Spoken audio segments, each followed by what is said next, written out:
Hello and welcome. I'm your host, Claire Markwick, and this is Real Life Business.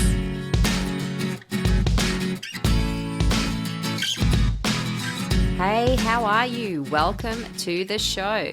If this is your first time listening, then thank you so much for lending me your ears. And if you are back for another episode, thank you again for your continued support. If you're in business and like me, wear many different hats, then this is the show for you. If you're wanting more time, more money, less stress, more control, this is the show for you. Join me each week for a blend of conversation and solo episodes where we get real about business and talk about how best to navigate that emotional and financial roller coaster we find ourselves on without driving ourselves mad. This isn't your average small business podcast, but then who wants to be average? You ready? Let's get into it. Now, before we do, I just want to let you know of a unique opportunity I have open right now. I am in the midst of developing the Real Life Business Hub, an online platform combining self-paced business development content with regular group coaching calls and expert masterminds. I have a small group of business owners in there right now working through the content as I upload it and guiding me as to what would be really valuable to have in there. Now, I have a limited capacity for a few more beta hub members. So if this is something that you are curious to find out more about, head on over to reallifebusiness.com.au/hub to find out all you need to know. All right, let's get into the episode. Here we are with episode number 30, and this week I am chatting with Vari McGaan about picking ourselves up after we've been knocked down. Vari is a Scottish Kiwi living in Melbourne and is a certified ICF coach. Prior to starting her own business, her career in leadership and events management spanned 10 years and multiple countries and saw her working in a castle, a museum, a zoo, and at an Olympics. After a career-crushing redundancy, Vari met her first coach and her whole life started to change. I'll let her continue the story, so sit back, relax, and enjoy. Vari, thank you so much for joining me on the show today. I really appreciate it. And in fact, we're on a bit of a back-to-back recording marathon, aren't we? Because we've just finished recording an interview where you interviewed me for your show. So I'm loving the fact that we can share a bit about ourselves and what we do with each other's audiences. So welcome. Thank you. It's so lovely to be here. And yeah, blockbuster afternoon for us. I know, a great right? one. Why don't we start off for people listening in who haven't come across you before? Why don't you share a little bit about who you are and what it is that you do? Amazing. So I'm Vari.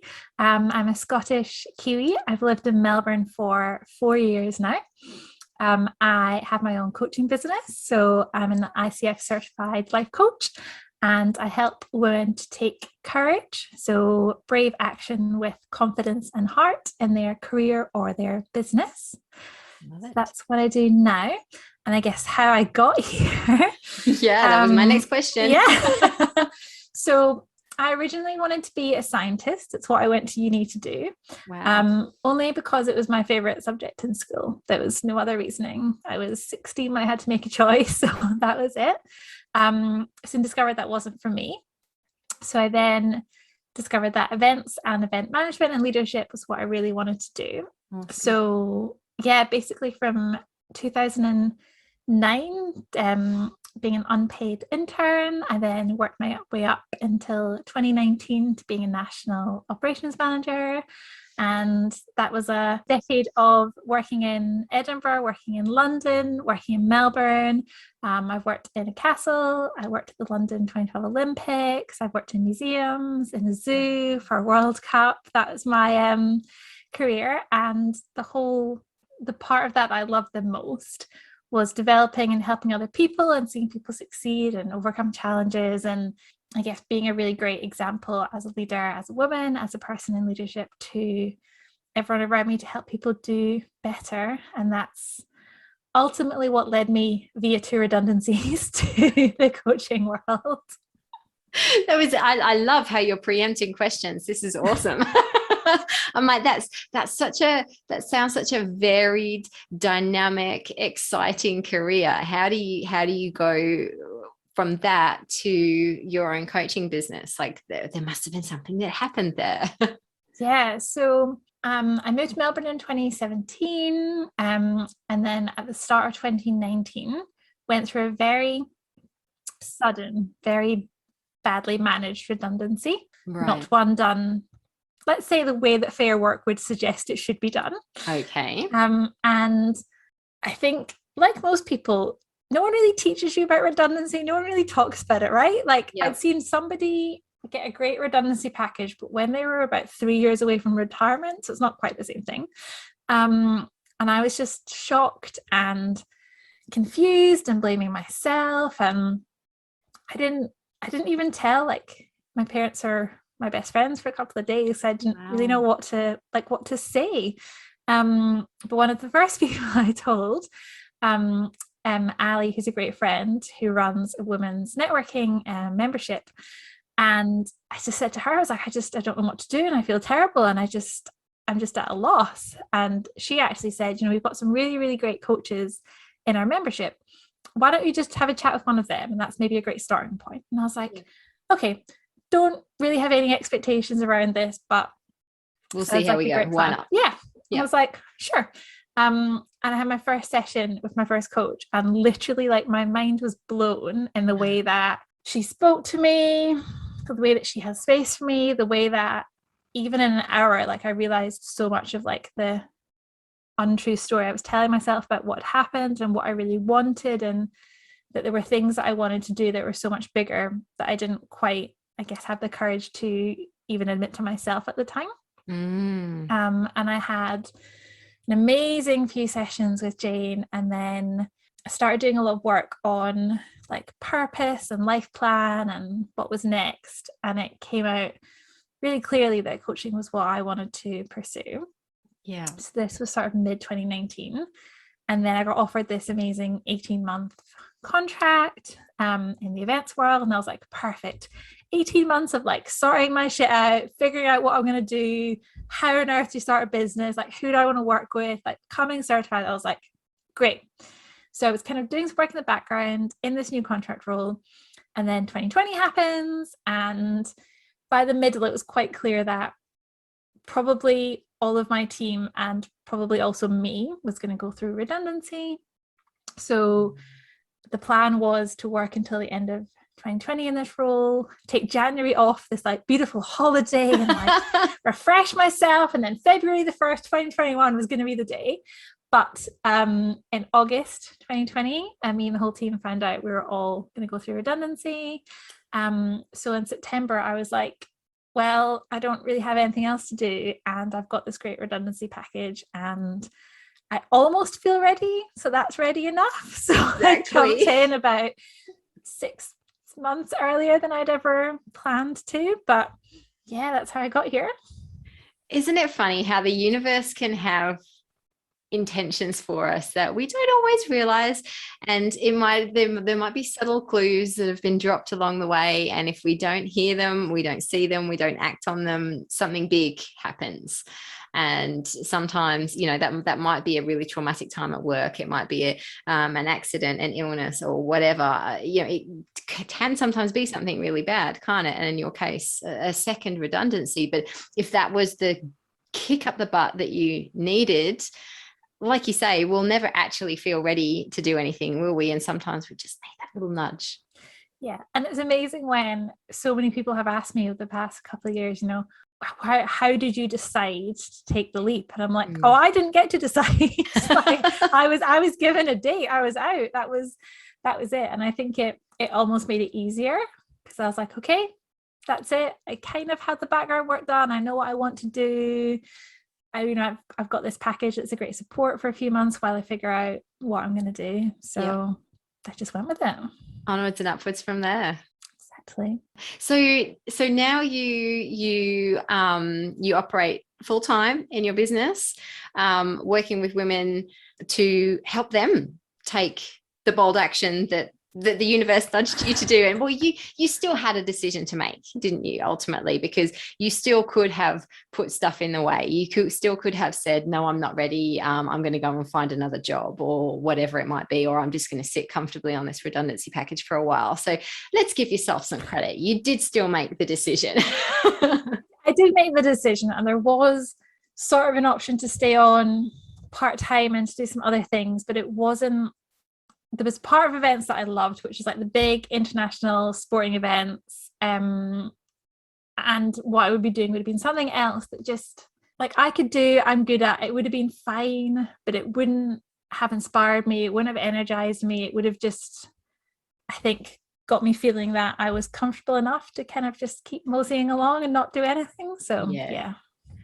I think that's a really big distinction what you've just made there about there's stuff that we can do, that we can do it, quite frankly. Like we can do it easily. We're comfortable doing it. It's safe. But if it doesn't light us up, if it's not the thing that gives us energy, it can be really draining, can't it? And then it starts to impact all other areas of our life as well. Yeah, exactly. Yeah, I think so. It's very, very bold decision to make. So, what do you find when you're working with women now? What do you find is sort of the biggest stumbling block, or the biggest roadblock, the biggest way that the most common way that people hold themselves back? Yeah, good question. So, I think the main I guess stumbling block is that we've almost been conditioned to copy what someone else is doing, or to listen to someone else and to just let someone else take you down this path or this method, whether it's like a career path or a blueprint for starting a business, or a way to move up in an industry, or a way to be a leader, or a way to stand out as a woman in the workplace. And actually, I think what the biggest thing coaching has taught me, and that I see women now having, I guess, the big kind of light bulb breakthrough aha moments of, is if you just let go of what everyone else is trying to make you do and be and act, and just listen to yourself and listen to your intuition, like, what do you want? What feels right for you? What would you actually really love to do if everyone else would just shut up about it for a second? And it's amazing that I had a client last year whom we were talking about kind of her sort of specific challenge in this area. And she's like, you know what it is? It's this one sentence this teacher said to me when I was 8. And I was like, oh, we've been carrying that around for the past 40 years, have we? And she was like, yeah, that's why I'm not doing that. And I was like, wow. Okay. Yeah. And I had another client this year who had been in this career and done really well for the last, I think, 20, 25 years. And then was like, I didn't really want to do that though.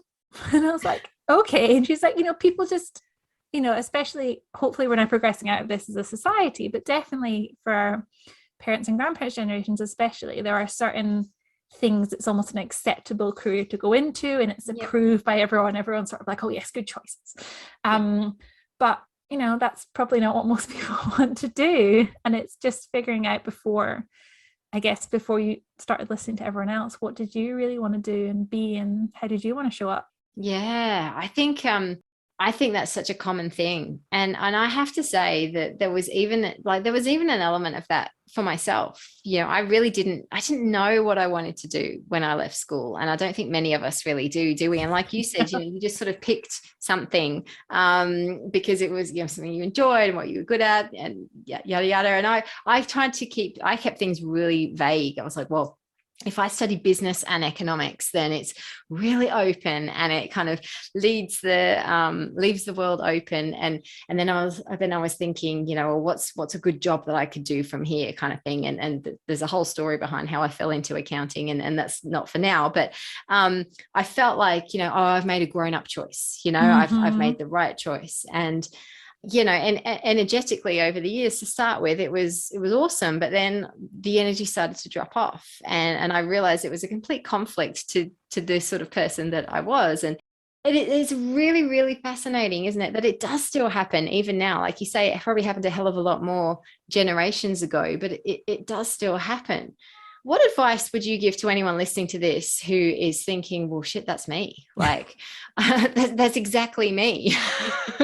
What would you say to someone going who energetically it doesn't feel matched to where they're at right now? Yeah. So I think if you're already in that place and you've been doing it for a while and you're having that realization, I think just take even like an hour, turn everything off, like stay away from people, just sit with yourself in a really comfy place and just say like, okay, so a whole day, a whole week, a whole year, whatever you're able to visualize, like if I could do anything with my working life, what would it be? And for me, it's not so much maybe the actual thing that you're doing, but for me, the questions that work better are, what do I want to be saying to my loved ones? What would I love the people I work with to say to me? You know, what would people say in my eulogy about my career? What do I want to be saying to myself? And ask yourself those slightly bigger questions. And then try and work backwards into like, okay, well, what would make me say to myself, I'm really proud of myself? And what would I get to say to everyone I met? I'm doing the work that I 100% know is what I'm supposed to do, and I'm helping the world in a way I want to help them. And if you've never been encouraged to be quite as expansive as that, it can be quite daunting, but Absolutely. have a little bit of a doodle or a draw or a plan or a mind map, whatever works, and just try and figure out your own thoughts. Oh, that's awesome. That's such great advice. And I don't know, you've probably found it as well. It's really, really easy to articulate, to talk about things that we don't like and to talk about things that aren't working and things that we want to change. But when we flip it and we say, okay, well, what do we want instead? What do I want to do instead? That's a really hard question to answer a lot of the time, isn't it? And we've got to train our brain to being able to answer that, because I don't know, I'm a firm believer that if we can't articulate it, we can't have it. So I think that's a great way, particularly coming at it from the angle of, well, what would so-and-so say about me? Or how would I feel about myself? Kind of distancing ourselves from it slightly. It kind of makes it a bit easier to write something down, doesn't it? It does. And I think the exercise that really helped me was if you get a big bit of paper, whiteboard, chalkboard, whatever, and write down everything you think you could want from a career or a business, like write it all down, post-its, whatever. And when you think you've come to the end of your list, make a little space or a column for like absolute non-negotiables of what you're not willing to bend on. And it's interesting, I was actually looking at mine the other day that I did a couple of years ago, and it's things like actual breaks away from your desk, being able to walk to work or get public transport easily to work, like being able to see sunshine from where I'm working, like be able to have real conversations with people, never to have to bend on what I think is an ethically and morally correct way of working because someone else thinks it is. I love that. It's sometimes, and it's funny how we spoke about this earlier as well, like it's this really simple things, isn't it? Like we can overcomplicate things in our mind, particularly if we're going through a bit of a challenging time or something. We can think that the solution to it is this crazy complex convoluted thing, when really it's like, seriously, get a sticky note, get a pen and a packet of sticky notes and just write things down and stick them on the wall, or like you say, stick them on a piece of paper. Just write stuff down. When we get stuff out of our head, it just makes things so much clearer, doesn't it? Exactly. Yeah. I'm curious because you are down in Melbourne, and this season of my show is all about resilience and picking ourselves up when we get knocked down. So I'm sorry if this is going to sound like a really negative doom and gloom, but let's just recap. there was a really messy redundancy. There was the opportunity of an amazing job, and then there was redundancy number 2.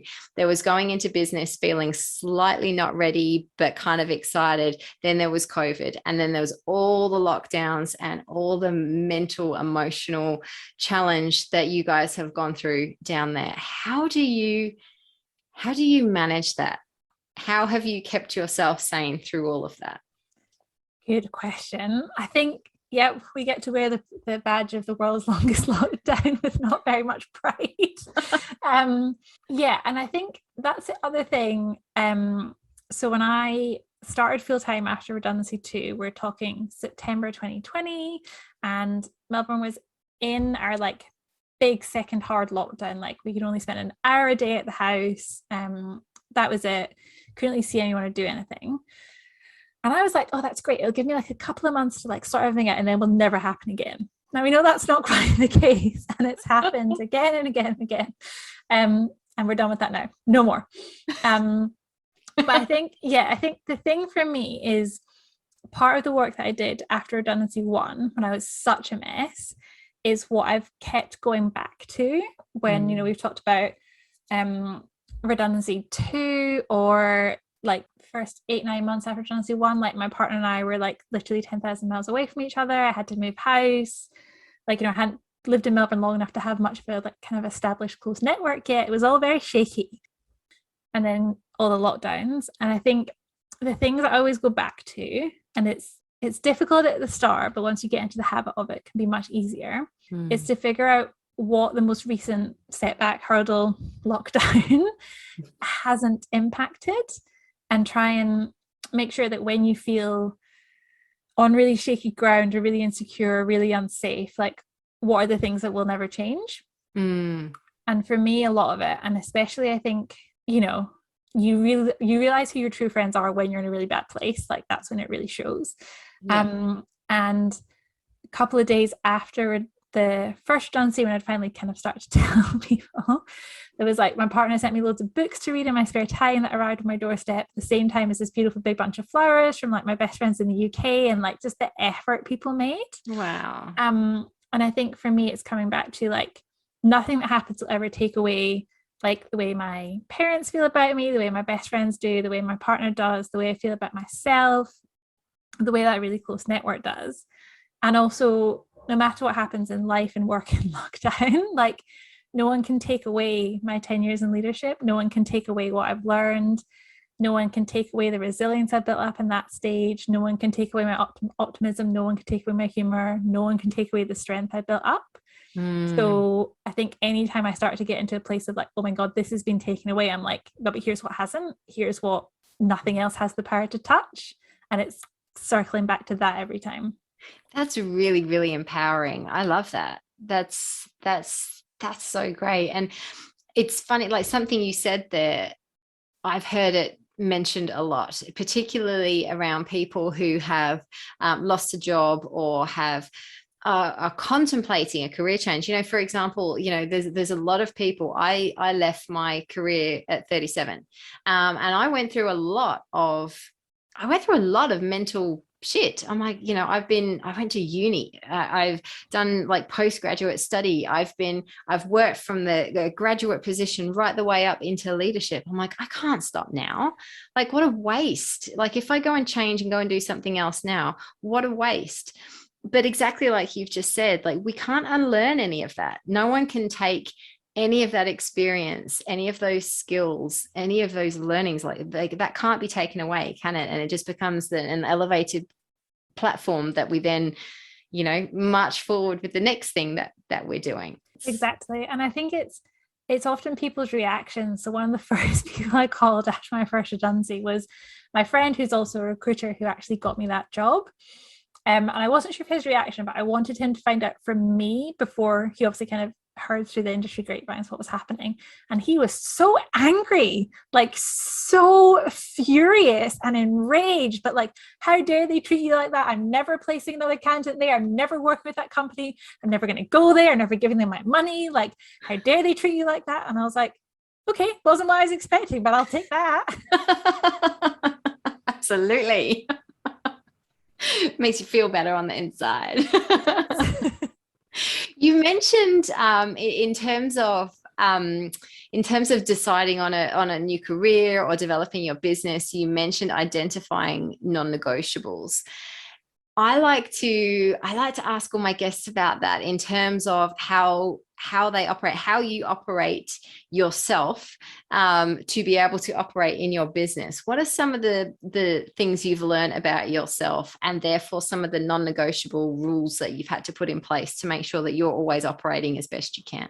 For me, I think especially when I was realizing that I got to design my whole work week however I wanted, because no one else's schedule or meetings or hours, I was like, oh, I've never really thought about this before. But I think you learn, you know, quite quickly about what you can and can't do and what helps. And especially now, I've been like, I I can't go like gung-ho all fires on 5 days a week. It just doesn't work. I can give you 4 and then I'm out.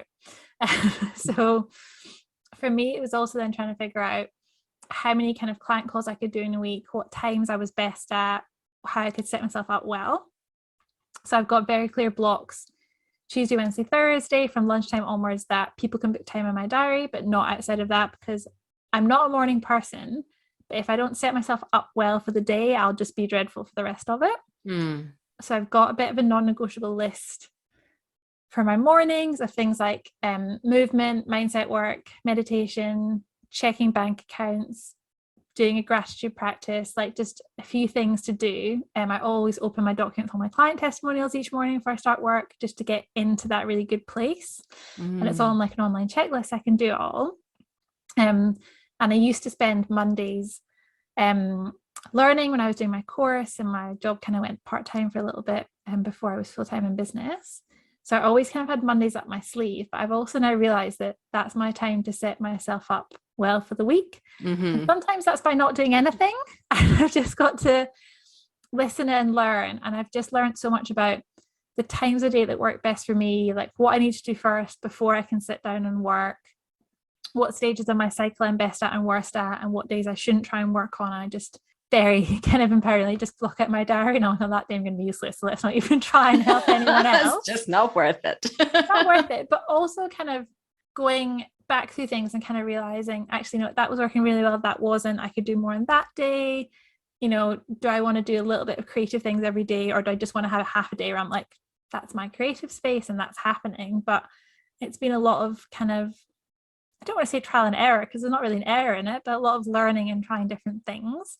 And also I know if I don't like eat well, go for a walk, sit and do my nice checklist before I actually start work, like it's not going to be my best. I'm not going to be proud of it. So let's not even try and do it that way. Yeah, I think I'm similar. Like I would consider myself a morning person, or I've certainly got a lot more energy in the mornings.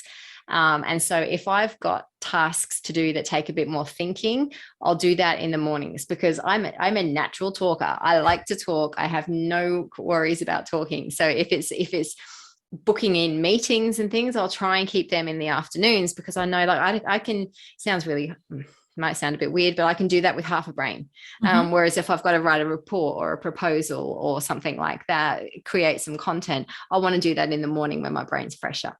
So I think that's a really key thing, isn't it? Knowing ourselves, knowing how we best operate, and where we can, creating our business day around that. Obviously, if we've got a bricks and mortar business that we've got to open at a set time, then we're a little bit more restrained, but we can still put practices in place, can't we, to help keep our energy flowing. Exactly. And I think that, you know, that's going to change and evolve, and that's natural, but you also have to figure out where your kind of hard boundary is. And I've had this with clients in the UK and in America, and, you know, really different time zones. I'm like, I'm not going to show up and try and coach you at 8 a.m. my time, because it will not be my best. It won't be your best. It's not going to work. And we have to figure out a slightly different time where you're going to get the best version of me. Yeah, absolutely. And that's quite a bold, courageous thing to do anyway, I think, particularly starting out, because if you're like, oh, I can't say that, because then what if they don't want to work with me anymore? So I think, you know, it really just takes knowing ourselves, doesn't it, and understanding how we can work best. Absolutely. I think. Yeah. I absolutely I love it. I want to know, like, the move from the UK to Australia, you know, that's a really big move in itself, isn't it? I'm fascinated, because given I did it as well, you know, I would love to know that story. Can you share some of that with us? Yeah, definitely. So, I mean, I'm one for winging it, and we've talked about this a little bit earlier today. So I'll give you a slightly Cliff Notes version of it. But to give it some context, 2015, I'd been in London for a few years, was kind of realizing it wasn't where I wanted to be. 2015 was a very, very rough year for, like, all of the reasons a year can be rough. It all happens in that year. And my best friend had just moved to Melbourne, and it was my plan to come and visit her for a couple of weeks over New Year, go to Sydney, go to New Zealand, which is where I was born, and, you know, just get to scan my Kiwi passport and they let you into Australia. So I came here for that New Year, and I was just like, Melbourne just feels so homey and so happy. And it's like all the things I think I want, but London's never going to give me. And I just had learned to accept that. So I sort of thought the start of 2016, moving to Australia, it's all happening. And then I got offered an amazing role to spend a year as the GM for events at ZSL London Zoo. And I was like, right, I'm going to do that. And then I'm going to move to Australia. But I hadn't quite made any real plans or really figured out any logistics or anything of that. And then the start of 2017, my New Year's resolution was to stop using the excuse of being single to stop me doing things. And I was at that place in my kind of mid-late 20s where most people I knew were coupled up, if not married. I hadn't had any really long-term relationships in my 20s, and I was using that and it was holding me back. So I booked my first little solo traveling weekend to Europe, which was my first big thing for that year. Wow. And I love the concept of it so much that I was like, right, before I do this thing and kind of get to Melbourne, I want to have like a proper solo travel experience, like do my thing. And I was like, don't know where I want to go, but I bought the Lonely Planet, like the world guide, like, you know, the huge chunky one. And I wrote myself a list of like, I think it was 6 or 7 things from a country. So like a really vibrant culture, really amazing food, somewhere that was going to like really shake me out of the comfort zone I was in, somewhere that had like beaches, but rainforest, but like I had this big list of things. And I literally went through the book through each country in order. And I was like, not going to give me that, not going to give me it, not going to give me that.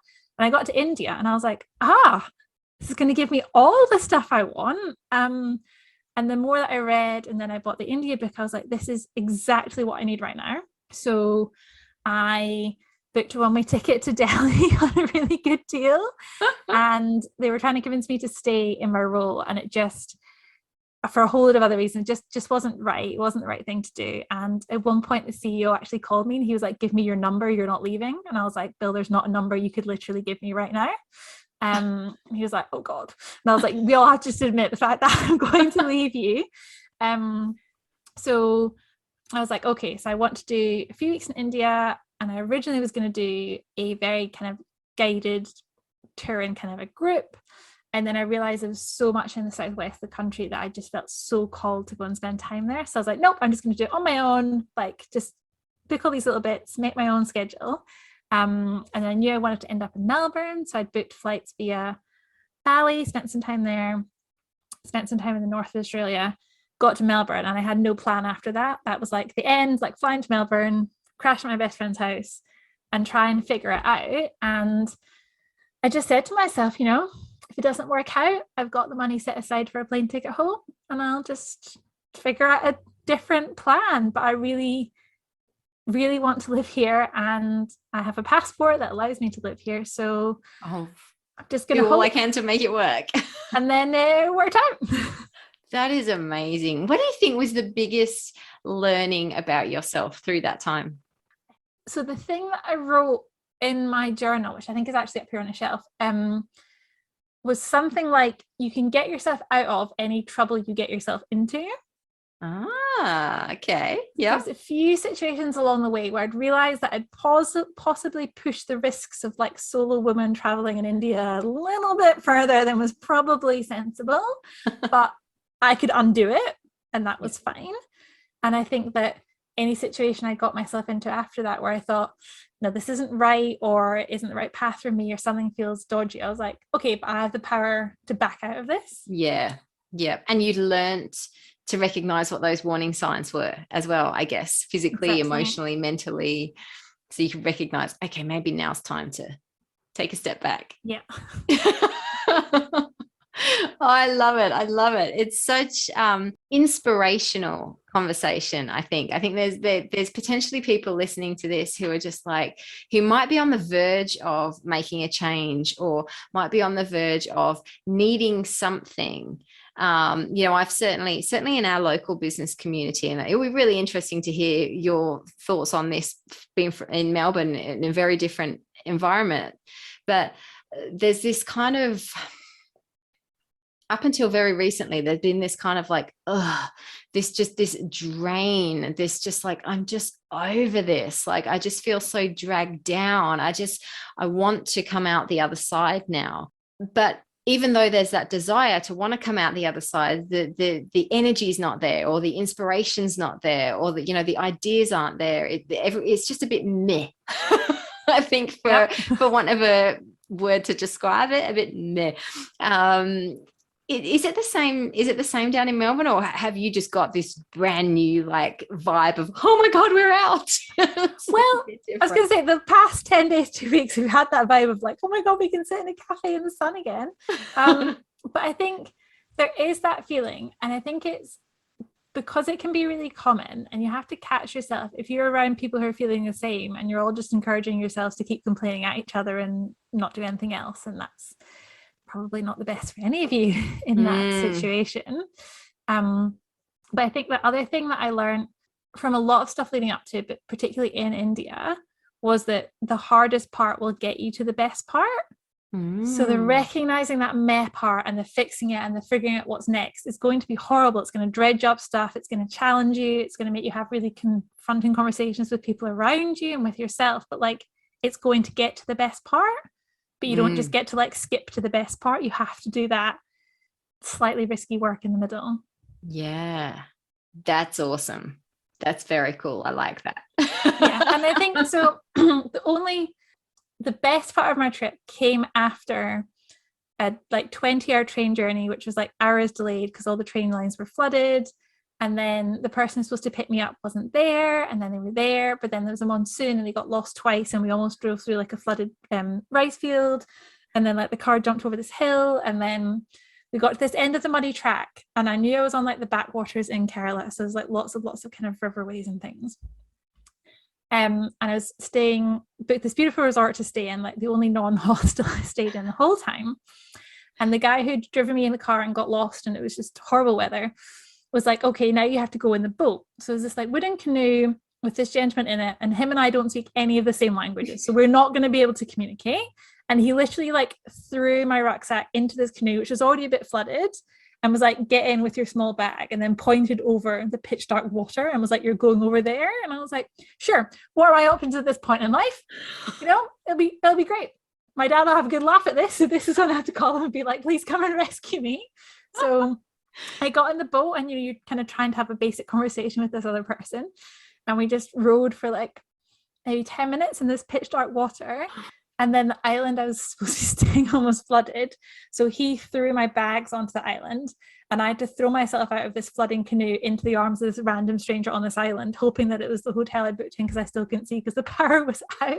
And just hope that like that was where I was supposed to be, and it was the right place, and it was great. But it was just the moment where I was like, this could be the end. Like, it's a pretty dark road you've gone down here, Vari, and we really don't know where it's going. But then I got onto the island, and I got to live in my own tree house for like a few days, and it's like the best food I've ever eaten, and it was the most beautiful place I've ever been to when the sun rose, the sun came morning. But that evening was the hardest part, but the next 2 days were some of the best days ever, so worth it. I think that, I mean, what an amazing experience, period, anyway, on its own. But that lesson then becomes a great metaphor, doesn't it? Because it's, you've almost got to go through the shit sometimes to come out the other side and realize the good, haven't you? Exactly. Yeah, I love it. I think that's a very poignant place to leave it. If people want to find out more about what you do, reach out, connect, say hi, where can they find you? Yeah, so I have my own podcast, The Courage and Career Show. So there's loads more about my story on there. Awesome. I am at Vari Coaches Courage on Instagram, which is where I hang out most online. And courageandcareercoach.com is my website. Fabulous. I will post all those links in the show notes to this episode as well, so everyone can find you really, really easily. But before you go, I've got 3 quick fire questions for you, if that's okay. All right. Tell us about a book that you think everybody needs to read. Untamed by Glennon Doyle. Oh, tell us about that one. So, they're totally not Quickfire. I want to know the details now. So I sitting up on my shelf here. I read it maybe 2 years ago, kind of in this whole kind of figuring myself out thing. And I think it's the book that I wish someone had given to maybe 16-year-old Vari and been like, it's okay, you are the way you're meant to be. Stop trying to make yourself into something else. Like, go and live your untamed life and stop trying to limit what you want to do. Oh, I like it. That sounds like one for the Audible list. What about a piece of tech or an app or a bit of software that's changed how you do business? This is an interesting question because I just come off of a week completely away from business, and I've actually gotten rid of a few apps and things that I think aren't necessary anymore. So I think the one that I probably always keep is ClickUp, which is kind of like, I guess, task management is its kind of basic description, but it does so many different things and integrations, and you can do so much shared in it. And it's really the thing that has helped me keep track of where I am with things, of like podcasts I got recorded and what I've got edited and scheduled and how much content I've got done and whose contract is where and what bill's being paid. And it's a really good one for the app's amazing. So I'll just sit in meetings sometimes with people I collaborate with, and I'll just put things into the app. So you can make a document a task, you can attach a document to a task, like you can send it to someone else's calendar. It's so clever. So it's gotten rid of, I guess, the actual taking notes, especially meetings. It all goes to one place. I like it. Simplification. That is what it's all about. And when we can automate that simplification, all the better. Yes. Exactly. I think you've probably already answered this question, but I'm going to ask you anyway. What advice would you give your teenage self? If you could tell yourself one thing, what would it be? I think to stop listening to other people's advice. And I think that the sort of big, I guess, professional life and life dreams that I had as a teenager, everyone told me were too much and too big and to stop it. And I wish that I hadn't listened, and I've actually got a lot of what I thought I wanted and people told me was too much now. So to listen to yourself and not others. Isn't that awesome? But it's such a prevalent thing, especially when we are so young, and we can almost feel unqualified to have big dreams, or that we need to listen to our elders, sort of thing. And I think good on you for striving through and ticking most of those things off your list anyway. Vari, thank you so much for sharing your journey, sharing your learning, sharing what you do. It's been a really awesome conversation. I really appreciate it. Thank you. Oh, thank you so much for having me, Claire. It's been wonderful to chat. And that's a wrap for episode number 30. What did you love about that conversation? Vari is someone who has got some really interesting stories, and I love talking to her about some of the life lessons that she's learned from the things that she's experienced. I think one of the big things that I took away from this conversation is around our expectations. If we can have the best laid plans, we can have our career path mapped out, or we can have plans for how we intend to grow or even start a business, but things are always going to go wrong, and those plans don't always come to fruition exactly how we mapped them out to do. If you remember back to the episode with Jai Long at the start of season 2, he said his biggest tip for entrepreneurs, his biggest sort of observation as to what makes a successful entrepreneur over somebody else, is that they expect things to go wrong. So yeah, sure, we need to plan. We need to have a map of where we're heading, but we also need to be flexible enough and have awareness around the fact that things are going to go wrong, and how we manage ourselves and how we get ourselves back into some kind of momentum after those things that knock us, that's what's going to be the real success there. Something else I picked up from Vari's conversation was about how well she knows how she works best. And this is something that I did a solo episode on last week, about really understanding how we tick, understanding the things that give us energy, understanding the things that drain our energy. working out how we need to structure our day. What sorts of tasks do we need to do in the mornings? What sort of tasks do we need to do in the afternoons? Are we morning people? Are we evening people? Are we night owls?